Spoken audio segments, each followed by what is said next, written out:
Shalom, salam berkat dari kami untuk pendengar sekalian. Saat ini pendengar akan diberkati dengan program Hari Ini Harinya Tuhan bagian yang ke-8. Sebuah program rohani tentang doktrin Alkitab yang menolong kita untuk semakin tertanam dalam kebenaran firman dan bertumbuh dalam kemuliaan. Bersama hambanya, Pendeta Gilbert Lumwendong, STH.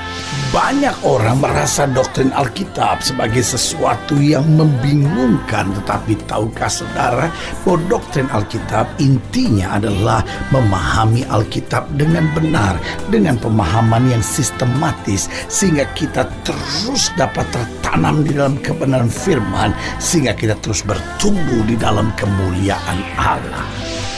Buka hati saudara sekalian untuk menerima berkat-berkat firman-Nya hari ini.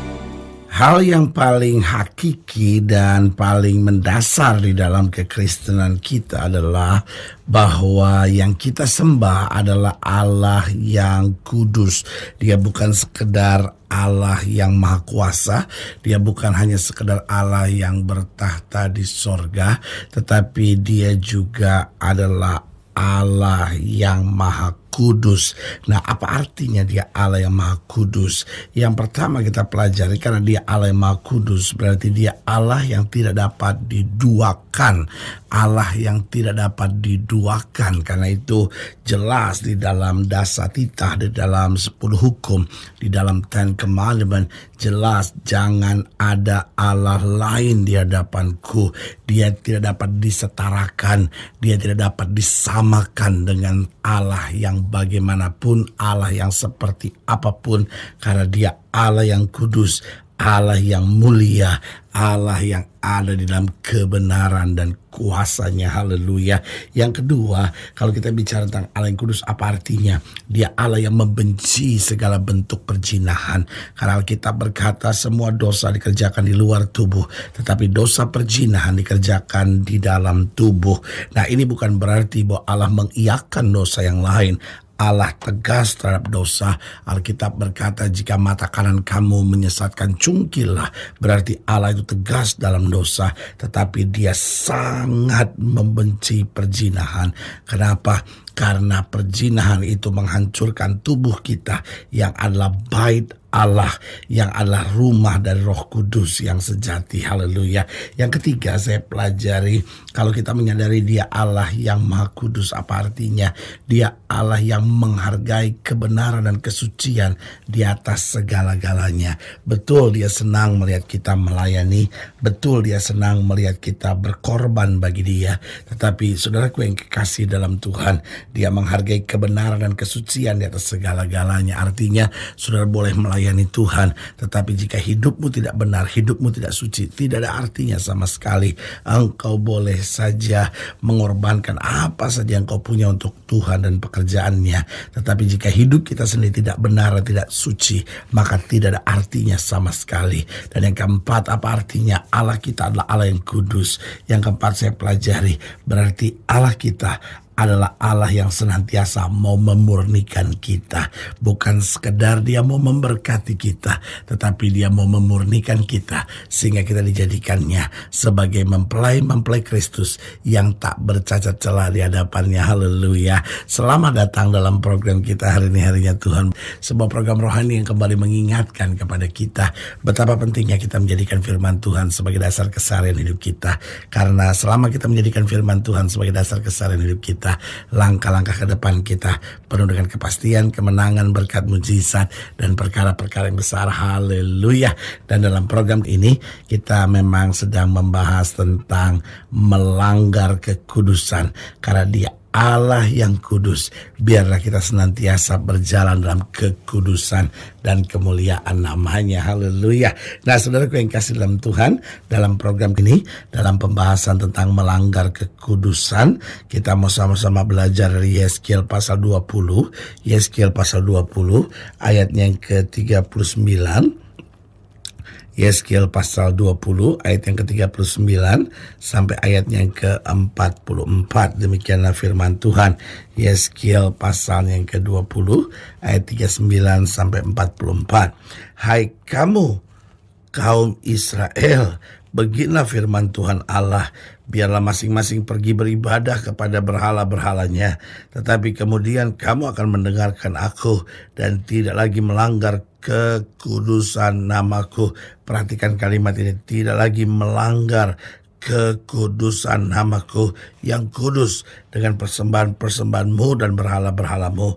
Sebab di atas gunungku yang kudus, di atas gunung Israel yang tinggi, demikianlah firman Tuhan Allah, di sana di tanah itu segenap kaum Israel dalam keseluruhannya akan beribadah kepadaku. Di sana aku akan berkenan kepadamu, dan di sana aku akan menuntut dari kamu persembahan-persembahan khususmu dan sajian-sajianmu yang terpilih, segala yang kamu kuduskan, seperti kepada persembahan yang harum.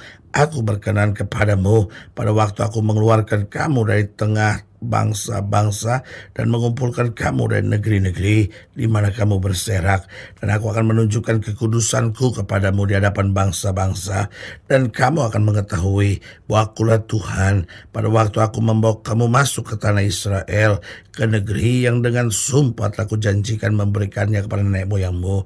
Di sana kamu akan teringat-ingat kepada segala tingkah lakumu dengan mana kamu menajiskan dirimu, dan kamu akan merasa mual melihat dirimu sendiri karena segala kejahatan-kejahatan yang kamu lakukan, dan kamu akan mengetahui bahwa akulah Tuhan pada masa aku, oleh karena namaku tidak memperlakukan kamu selaras dengan tingkah lakumu yang jahat dan busuk, hai kaum Israel. Demikian firman Tuhan. Nah, ayat-ayat bacaan ini menggambarkan betapa umat Tuhan telah bersalah di hadapan Tuhan. Tuhan memang menghukum, Tuhan memang menegur, Tuhan memang menghajar. Tetapi Alkitab berkata, aku tidak memperlakukan kamu selaras dengan tingkah lakumu. Meskipun umatnya telah melanggar kekudusan Tuhan, Tuhan memang beracara, tetapi Tuhan masih memberi kesempatan untuk mereka kembali, bahkan untuk memperbaiki sehingga mereka dapat berjalan dalam kemuliaan Tuhan. Nah, apa akibatnya jika kita melanggar kekudusan Tuhan? Mengapa Tuhan tidak mau kita melanggar kekudusan Tuhan? Yang pertama, karena kita akan menjadi alat permainan iblis. Saudaraku, kalau kita melanggar kekudusan nama Tuhan, bukan berarti Allah tersinggung, bukan berarti kekudusan Tuhan menjadi berkurang, tidak. Tetapi kenapa Allah serius dengan hal ini? Karena jika kita melanggar kekudusan Tuhan, maka kita menjadi alat permainan iblis. Bukankah kekudusan itu adalah benteng yang kuat buat setiap kita?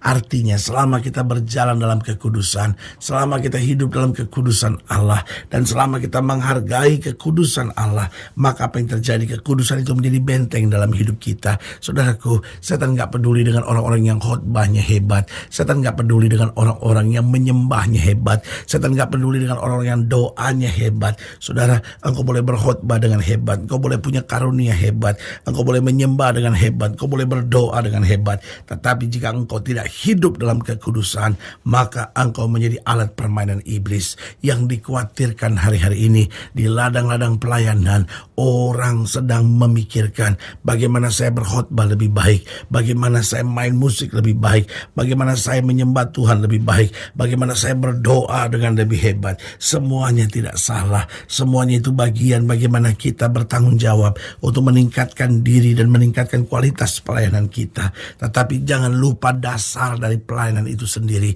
dasar fondasi yang kokoh dalam setiap pelayanan adalah kekudusan.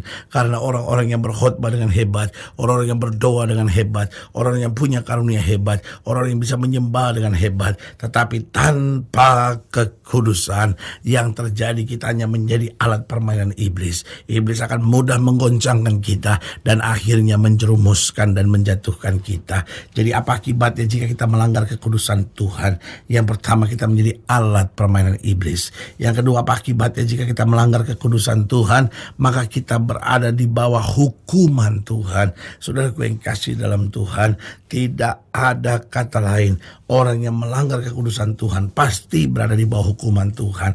Kenapa? Karena Tuhan tidak pernah bisa dipermainkan. Dia Allah yang mulia, dia Allah yang kudus, tetapi sekaligus dia Allah yang tegas terhadap umatnya. Yang ketiga, apa akibatnya jika kita melanggar kekudusan Tuhan? Bukan hanya kita menjadi alat permainan iblis, bukan hanya kita berada di bawah hukuman Tuhan, tetapi yang ketiga juga kita akan kehilangan damai dan sukacita. Bukankah damai dan dan sukacita kita justru kita dapatkan ketika kita berjalan dalam kekudusan. Orang-orang yang berjalan dalam kekudusan hidupnya nikmat, hidupnya bahagia, hidupnya tenang, hidupnya tentram. Tetapi orang-orang yang hidup dalam dosa selalu dikejar rasa bersalah, selalu dikejar-kejar akibat dosanya. Karena itu sebagai hamba Allah saya mau ingatkan buat setiap pendengar yang diberkati Tuhan dan dikasih Tuhan sekalian. Sebagai hamba Allah saya mau tegaskan sekali lagi, mari kita hargai kekudusan Tuhan sehingga kita berjalan dalam kekudusan, sehingga damai, sejahtera, sukacita melimpah senantiasa dalam kehidupan kita. Haleluya. Dan yang keempat, saya pelajari apa akibatnya jika kita melanggar kekudusan Tuhan. Maka kita akan jauh dari berkat-berkat Tuhan. Saudaraku, orang yang berjalan kekudusan pasti diberkati. Tetapi sebaliknya, orang yang melanggar kekudusan Tuhan, yang dia lihat hanya kesusahan dan air mata. Karena itu Alkitab dengan tegas berkata, berbahagialah orang yang suci hatinya, karena akan melihat Allah. Alkitab berkata tanpa kekudusan tidak ada seorang pun yang dapat melihat Allah. Artinya waktu kita berjalan dalam kekudusan, kita memandang Allah. Tapi bukan hanya kita dapat memandang Allah, kita dapat merasakan kasih setianya. Dan bukan hanya sampai di sana, kita juga akan menikmati segala berkat-berkat yang dahsyat dan luar biasa. Haleluya. Saudara yang kekasih dalam Tuhan, jika saudara ingin dilayani lebih jauh, hubungi kami melalui telepon, hubungi kami melalui surat, kunjungi website kami, karena kami ada untuk membawa Bapak Ibu saudara senantiasa lebih dekat pada Tuhan dan mengalami kasih kuasa mujizat yang luar biasa. Haleluya. Secara khusus melalui program ini juga saya mau berdoa buat setiap orang yang sakit, setiap orang yang berbeban berat, karena saya percaya bahwa bagi Allah tidak ada perkara yang mustahil. Nah, saudara-saudara yang didoakan secara khusus boleh taruh tangan kanan saudara di dada dan kita akan berdoa. Mari kita berdoa. Bapa, dalam nama Yesus, hamba doa buat yang sakit, hamba doa buat yang berbeban berat, hamba doa untuk setiap mereka yang sedang menghadapi masa-masa yang sukar. Karena hamba percaya bahwa bagi Allah tidak ada perkara yang mustahil. Bapa, hamba berdoa di dalam nama Yesus, Tuhan menjamah setiap yang sakit, yang berbeban berat, bahkan yang taruh tangan kanannya di dada, karena rindu untuk berjalan dalam kekudusan dari Tuhan. Karena mungkin hari-hari ini kami sudah mulai jauh dan mundur dari Tuhan. Bapa, hamba berdoa di dalam nama Yesus, sehingga kami menghargai kekudusan Tuhan dan berjalan dalam kekudusan, sehingga kami melihat segala kemuliaan Tuhan dinyatakan. Di dalam nama Yesus kami berdoa. Haleluya. Amin. Saudaraku yang kekasih dalam Tuhan, kita sudah berdoa. Ingat, tidak pernah Allah lalai menepati janjinya. Inilah saatnya buat kita untuk bangkit, bersemangat, bersukacita dalam menghadapi segala perkara. Karena kita tahu Yesus hidup, Yesus berkuasa, dan selalu menyediakan yang terbaik buat anak-anaknya. Haleluya. Doa saya menyertai saudara. Sampai berjumpa pada program berikut, dan jangan lupa jadikan hari ini harinya Tuhan. Haleluya.